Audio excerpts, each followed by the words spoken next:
एक छोटे से गांव में जहां सुबह की पहली किरणें सुनहरी चमक बिखेरती थीं, उसी गांव में रहता था एक जिज्ञासु बच्चा आरव। उसे जंगल की सैर करना और नई चीजों की खोज करना बहुत पसंद था। एक दिन आरव जंगल की पगडंडी पर आगे बढ़ता चला गया। हर कदम उसे नए रहस्य की ओर ले जा रहा था।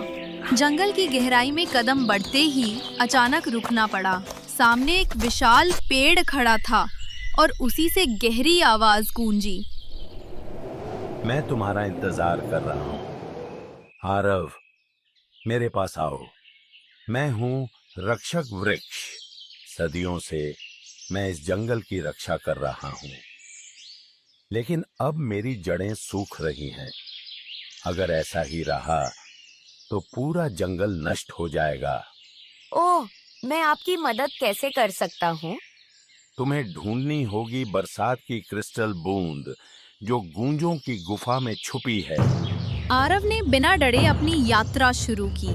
वो घने जंगल से निकलकर एक चमकती नदी तक पहुंचा, लेकिन उसने साहस से नदी पार की। इसके बाद सामने ऊंचे ऊंचे पहाड़ खड़े थे। आरव ने थकान की परवाह किए बिना चढ़ाई की और शिखर तक पहुंचा। आखिरकार लंबी यात्रा के बाद वो एक रहस्यमयी गुफा के सामने पहुंचा और साहस के साथ वह गुफा में और भीतर बढ़ता चला गया। तभी उसे चमकते पत्थरों ने कहा, सावधान रहो छोटे बच्चे। मैं नहीं डरूंगा। पर गुफा ने उसकी हिम्मत को परखना चाहा। तभी अचानक एक डरावना राक्षस प्रकट हुआ और गरज कर बोला, तू यहाँ से कभी नहीं निकल पाएगा।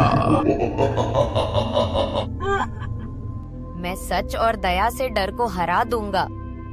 और सच में आरव के ये शब्द गूंजे ही थे कि वो भयानक राक्षस धुएं की तरह पिघल गया और धीरे धीरे गायब हो गया।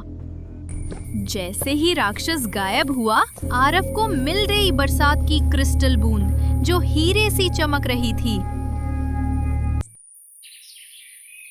और आरव ने क्रिस्टल बूंद लाकर पेड़ की सूखी जड़ों पर रख दी। क्रिस्टल बूंद छूते ही जड़ें जीवंत हो उठी और जंगल फिर से हरा भरा हो गया।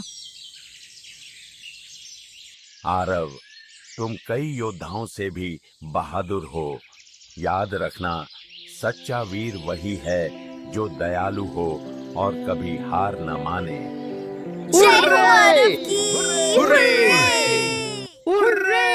उस दिन से आरव बना जादुई जंगल का रक्षक। बच्चों, याद रखो, सच्ची बहादुरी ताकत में नहीं बल्कि दया और हिम्मत में होती है।